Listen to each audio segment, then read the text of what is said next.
আমার নাম Jeon Jungkook, বয়স এই 26 বছর। আমি সহ 3 জন আমরা ফ্যামিলিতে, বাবা, আম্মু আর আমার বড় ভাই। সবাই তারা গ্রামে থাকে। না, মোটেও ভাববেন না আমি গ্রামের ছেলে। গ্রামে শুধু প্রাসাদের মতো একটা বাড়ি আর বড় বড় গাড়ি, ফ্যাক্টরি, বাগান ছাড়া আর কিছুই পাবেন না। মানে ভাবছেন এত বলছি কেন? কারণ আমি থাকি শুধু শহরে। বাকিটা তো বললামই। বাবা আমার খুব নেচার লাভিং পার্সন, যাকে বলে একদম ভাবুক ব্যক্তি। তার ইচ্ছাই ছিল যে জীবনে যত কামাক, কিন্তু প্রকৃতির স্বাদ একমাত্র শুধু গ্রামেই বলে দিতে পারে। তাই বলা দেরি কাজ শুরু। সব তার গ্রামের সম্পদ। এমন না যে শহরে কিছুই নেই, আছে, কিন্তু তা শুধু ফ্যাক্টরি আর নিজেদের কোম্পানি। থাকার জন্য একটা ফ্ল্যাটও নেই। আম্মুকে মাঝে মাঝে বলি যে বাবার মধ্যে এমন কি দেখলে যে তোমার সিটি লাইফস্টাইল ছেড়ে তুমি কান্ট্রি সাইডে গেলে? আমার সেই একটাই কথা, আরে আমি যে মানুষটাকে আমার সব কিছু দিয়ে ভালোবেসেছি, তাই সে যেখানে ওখানেই আমার ঠিকানা। এখন ভাবছেন আমি শহরে কোথায় থাকি? ওয়েল, নানু দাদু তারা সব ফরেন কান্ট্রিতে, তাই সম্বল ছিল শুধু ভাইয়া, উপস সরি ভাবি। আমার কখনোই ফ্যামিলি বিজনেসে যাওয়ার ইচ্ছা ছিল না, তাই ভাইয়া বিজনেস সামলায় আর আমি আমার ড্রিম সফটওয়্যার ইঞ্জিনিয়ার। আমি সিটিতে থেকেই কাজ করা লাগবে, তাই থাকার জায়গার কথা উঠতেই ভাবি বলে বসলো, আরে দেবরজি, আমাদের বাসায় থাকো। কি ডেলি ডেলি রেস্টুরেন্ট থেকে খাবে বা বুয়া রান্না করে খাওয়াবে? তাদের রান্না খেয়ে শরীর খারাপ করা লাগবে না। তার থেকে ভালো নিজেদের বাসায় থাকো, নিজেদের ঘরের মানুষ নিজেদের সাথেই। এখন ভাবির কথাটাও লজিক্যাল ছিল, তবে আমি আবার একা থাকতে লাইক করি, নিজের স্পেস। বাট বিয়ের পর বউয়ের সাথে, ওয়েল ওই টপিক এখন নাই করি। যাই হোক, ভাবিকে বললাম যে থাকবো, কিন্তু তোমাদের 3 তলার ফ্ল্যাটটায়। ভাবির বাবা মানে আঙ্কেল যে হোক, সে তো বিনা ভাড়াই আমায় ওঠানোর জন্য ব্যস্ত হয়ে গিয়েছিল। কিন্তু না, আমি আর তো ভালো জব করি আর বাবা ভাইয়ার তো আছেই, তার উপর এত বড় ফ্ল্যাট টাকা না দিয়ে উঠবো না, আমার বিবেকে লাগলো। তাই অনেক বোঝানোর পর তারা জাস্ট সিকিউরিটি সার্ভিস চার্জটাই নিল, জাস্ট 5000। একটু বেশি আমার ছাড় দিয়ে দিল। ভাইয়ার বিয়ে হয়ে গেছে 3 বছর, আমার পিচ্ছে একটা মামনিও আছে 2 বছরের। ওয়েল, এত কথা বললাম, কিন্তু একটা কথা বলতেই ভুলে গেছি। ভাবি শুনেছি একটা ছোট বোন আছে, বিয়েতে তাকে বেশি একটা দেখিনি, কারণ বলতে শুনেছি ভাবির কাছ থেকেই যে সে নাকি আমায় দেখে একটু লজ্জা পেয়েছিল। আচ্ছা, আমায় দেখে লজ্জা পাবে কেন? আমি তো কিছু করিনি। ভাবির সাথে কিছু পিকে তাকে অবশ্য দেখেছি, সবই সাইড প্রোফাইল টাইপ পিক ছিল। একদিন তো ভাবিকে জিজ্ঞেস করে বসলাম, ভাবি তোমার বোনটা কি দেখতে ভালো না যে এত মুখ থাকে? ভাবি হেসে কথা উড়িয়ে দিয়ে বলেছিল, দেবরজি এখন তো এমন বলছো, আমার বোনটাকে দেখলে তোমার মাথায় ঠিক থাকবে না। তখন আমিও কথাটা হালকাভাবে নিয়েছিলাম, হেসে উড়িয়েও দিয়েছিলাম কথাটা। কিন্তু আজ এই মুহূর্তে যদি আমায় আবার ভাবে কথাটা বলতো বা বলা হতো, তাহলে আর উড়াতাম না, বরং বলতাম যে হ্যাঁ ভাবি, তোমার বোনকে দেখে সত্যি আমার মাথা ঠিক নেই। এই তো কিছু সময় আগেরই ঘটনা। আজ সকালে হঠাৎ করে আজ আমার দরজায় বেল বাজতে লাগলো। এমনটা খুবই দুর্লভ, কারণ আমার ফ্ল্যাটে কেউই আসে না, ফ্রেন্ডরাও না, জাস্ট শুধুমাত্র ঝিওপ আঙ্কেলই তার অবসর সময় এসে আমার সাথে আড্ডা দেয়। তাহলে আজ আবার কে আসবে? আম্মু আব্বু না তো। তাই তড়িঘড়ি করে গিয়ে দরজাটা খুললাম। দরজা খুলতেই কে যেন একটা ধপাস করে আমার উপর এসে পড়লো। হঠাৎ করে সবটা হওয়ায় আমার হার্টবিট যেন 180 হয়ে উঠলো, কিন্তু সেটা আরো বেড়ে গেল যখন দেখলাম যে আমার উপর যে শুয়েছিল সে কোনো পুরুষ না, বরং একটা মেয়ে, এবং তার ঠোঁট আমার ঠোঁটের সাথে আটকে আছে। মেয়েটা চাতক পাখির মতো আমার দিকে চেয়ে আছে, আর আমি খালি গায়ে মেঝেতে শুয়ে আছি। উপস সরি, পড়ে আছি। সাডেন রিয়ালাইজেশনে তাড়াতাড়ি করে মেয়েটাকে নিজের উপর থেকে উঠালাম। আই এম সরি, অ্যাকচুয়ালি আমি এমনটা করতে চাইনি। এই কথা বলার সাথে সাথে মেয়েটি গুন্ডার মতো উঠে দাঁড়ালো আর আমি পাশে দাঁড়িয়ে কাঁপছিলাম। ছি ছি ছি, কি বাজে ব্যাপার, আপু জানলে আমার মেরেই ফেলবে, প্লিজ আপুকে বলবেন না। কি কি বলবো না? আর ওয়েট, আপনি কে? হ্যাঁ বলুন তো। বলা নেই কওয়া নেই, কারো রুমের দরজায় এসে হানা দেন, মানেটা কি?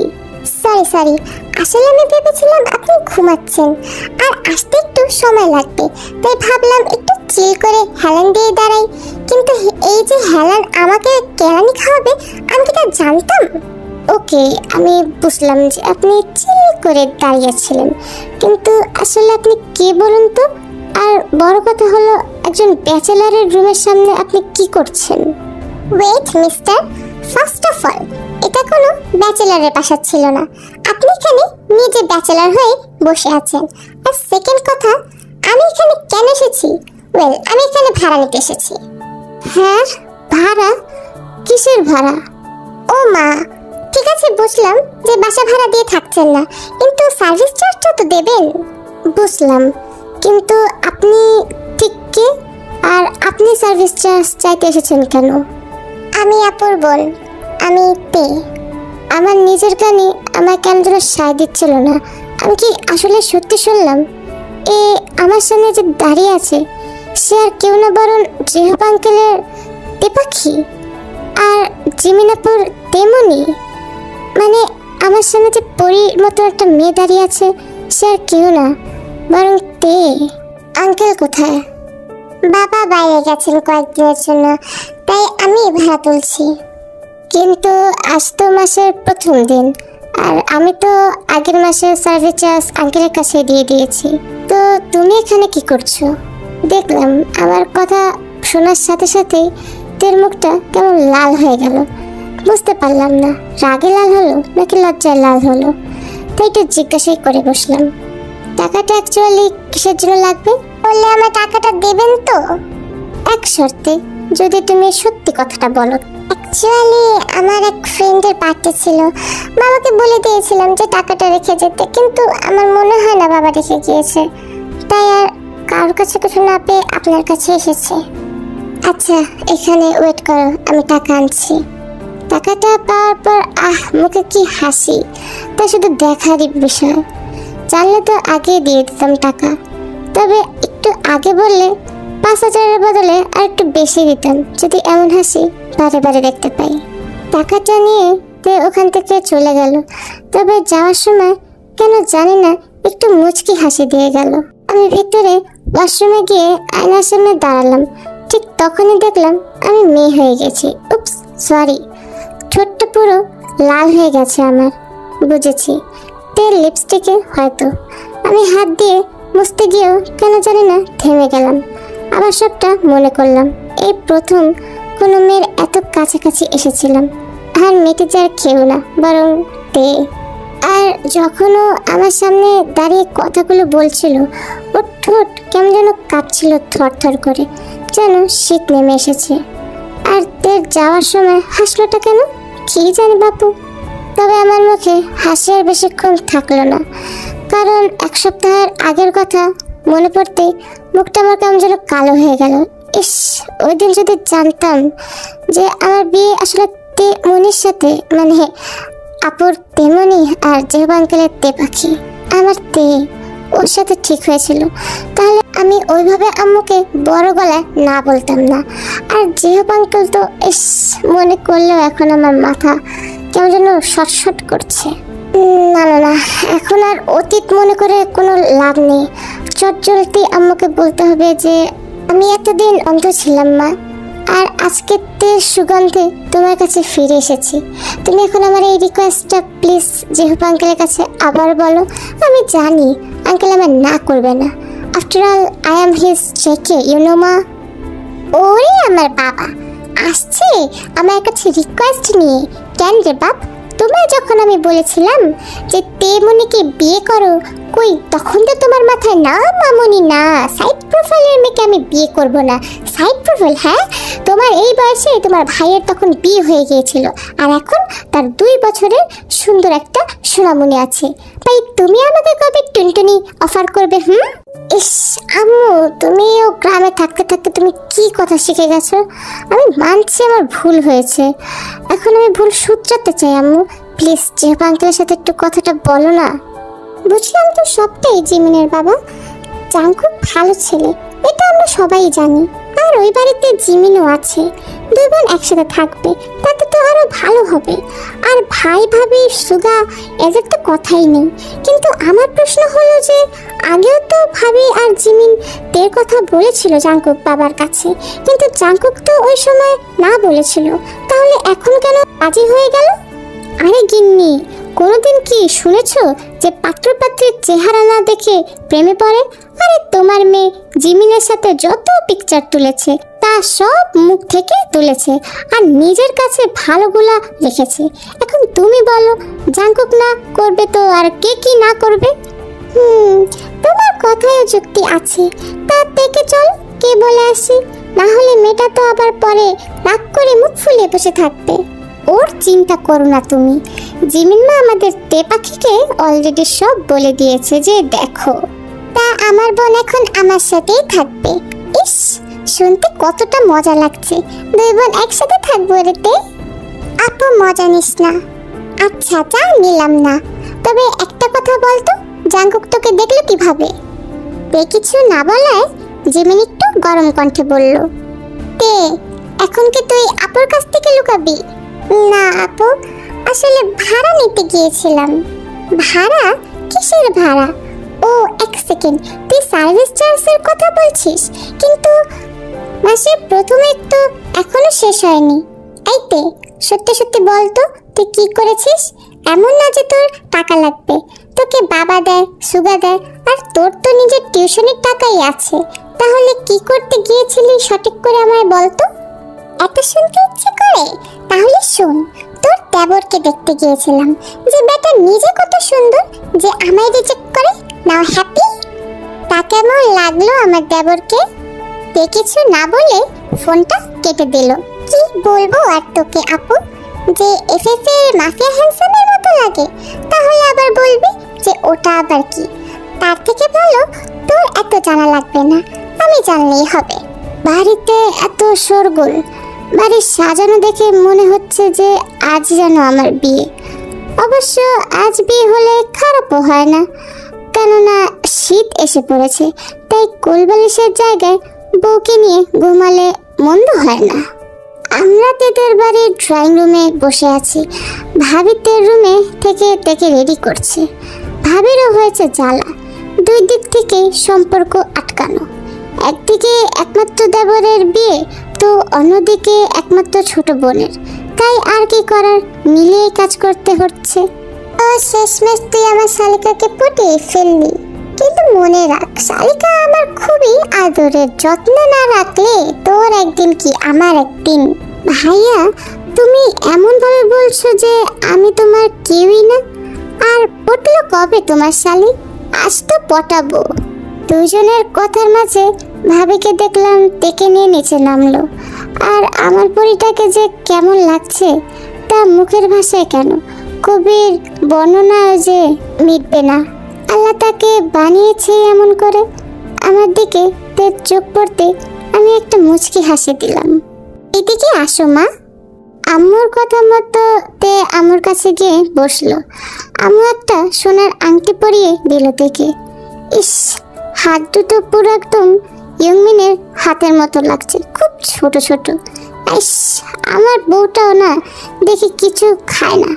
না, আমারই বিয়ের পর প্রোটিন অ্যামিনোসে হরলিক্স আর কমপ্লেন খাওয়াতে হবে প্রত্যেকটা দিনই। মনে মনে কথাগুলো ভাবলাম আর একটু একটু মুচকি মুচকি হাসি দিলাম। এই ভাবি, দুজনকে আলাদা কথা বলতে দেওয়া দরকার এখন আমাদের। মামনি যাও, জাঙ্কুককে নিয়ে ছাদে গিয়ে কথা বলো, আর তোমার খরগোশের বাচ্চাগুলোকে জাঙ্কুককে দেখাও। কথা মতো তে উঠে আমার দিকে তাকিয়ে হাঁটা শুরু করলো। আমিও জিহব আঙ্কেলের দিকে তাকিয়ে দেখি আঙ্কেল আমার চোখ মারলো। বুঝেছি এবার, এই না হয় আমার জিহব আঙ্কেল। ছাদে গিয়ে দেখি আমার তে তার খরগোশদের সাথে আছে। পাশে গিয়ে বসলাম। নাইস র্যাবিটস, একেবারে আপনার মতো দেখতে। মানে মানে এটাই যে আপনি রাজি হয়েছেন কেন? তোমায় বিয়ে করতে। সেটা আমিও জানি, আমার বিয়ে করতে রাজি হয়েছেন, কিন্তু আমার প্রশ্ন হলো কেন রাজি হয়েছেন? সেটা না হয় তুমি বিয়ে রাতেই জানলে। কি? আমি কখন বললাম যে আমি আপনাকে বিয়ে করব? বিয়ে তো তোমার আমাকেই করতে হবে, আর তাছাড়া এইটুকুনি পিচ্চিকে আমি ছাড়া কেই বা বিয়ে করবে বলো? আমার হাইট নিয়ে মজা করছেন? আর আমি পিচ্চি হলে আপনি কেন বিয়ে করবেন? দেশে কি ছেলের অভাব পড়েছে?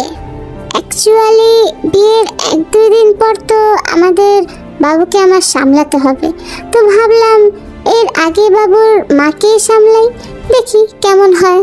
তে পুরো লাল টমেটো হয়ে গেছে। বুঝলাম লজ্জা পেয়েছে, কারণ রাগলে সে আমার দিকে তাকিয়ে থাকতো, কিন্তু এখন সে আমার জুতোর দিকে তাকিয়ে আছে। না, এরপর থেকে আর ব্র্যান্ডের জুতো পরা যাবে না, তাহলে বউ এত সুন্দর চেহারা না দেখে শুধু জুতোই দেখবে। দেখতে দেখতে তে আর আমার বিয়েটাও হয়ে গেল। আমি রুমে ঢুকে দেখিতে খাটে নেই। হ্যাঁ, আমার ছোট বউটা কোথায় গেল? আবার রুমের মধ্যে হারিয়ে গেল না তো? বারান্দা থেকে গুনগুন গানের আওয়াজ পেয়ে যেতে দেখি তে দোলনায় বসে আছে। চাঁদের আলোতে কতই না সুন্দর লাগছে। ইস, কি রোম্যান্টিক। আমি পাশে গিয়ে বসলাম। অ্যাটলিস্ট ঘুমটাটা উঠাতে দিতে আমার, এটা আমার রাইট ছিল তে, আর এতে তুমি টাকাও পেতে। ওই আপনার টাকা এমনিও এখন থেকে আমার, দিলেও আমার আর না দিলেও আমার। আচ্ছা, আমার একটা কথার উত্তর দেবেন? বলো। আপনি আমায় কখন থেকে পছন্দ করতে শুরু করেছেন? পছন্দ তো সেই ভাবির সাথে তোমার ছবি দেখেই করেছি। মিথ্যে কথা বলবেন না আপনি। ওই পিকচারে তো আমার চেহারাই ঠিক মতন দেখা যাচ্ছিল না ভালো করে। আর যদি পছন্দই ছিল তাহলে ফার্স্ট টাইম বিয়েতে না করলেন কেন? কারণ তখন তো তুমি আমার শুধু পছন্দ ছিলে, আর এখন পছন্দ তো একজন মানুষের অনেককে হতেই পারে। তো এখন আমি আপনার কি? ভালোবাসা। মিথ্যে। মিথ্যে হলে এত কাঠখড় পুড়িয়ে বিয়ে করতাম না। ওই দিন তোমায় দেখার পর অনেক ভেবেছি যে যেই মেয়ে আমার সামনে এই 2 বছর এলো না, সে হঠাৎ ভাড়ার জন্য কেন আসবে যখন সে নিজেই ইনকাম করে? আপনি কিভাবে জানলেন? বললাম না ভালোবাসি, তাই ইচ্ছে করলো জানতে যে কেন 2 বছরেও তুমি তোমায় দেখতে দিলে না, হঠাৎ কেন দেখালে তোমায়। আর ভুল যদি না হয় তাহলে তুমিও আমায় ভালোবাসো, ঠিক না মিসেস জিয়ন? তে ঘাড় থেকে কান পর্যন্ত দেখলাম পুরোটা লাল হয়ে গেছে। বুঝলাম বউ আমার ভালোবাসে আমায়। তে ভিতরে দৌড় দিতে লাগলে ধরে ফেললাম। ছাড়ুন আমায়, ছাড়ুন বলছি। না, বউ হলো আমার ছোট ইঁদুরের বাচ্চা, ছাড়লে দৌড় দিবে একেবারে। তাই তোমায় এখন থেকে কোলে নিয়ে থাকবো। অসভ্য লোক, মুখে আটকায় না কিছু আপনার? নিচে নামা এখনই। আহা, এখন তো আর নিচে নামানো যাবে না। কাছে আসো বউ, টপাটপ তোমায় কয়টা চুমু দেবো। বাট ওয়েট এ সেকেন্ড, তোমরা এরকম চোখ বড় বড় করে কি দেখছো? রোমান্স দেখতে চাও? আহা, রোমান্স আর হবে না। যাও, যে এখন কম্বলের নিচে শুয়ে থাকো।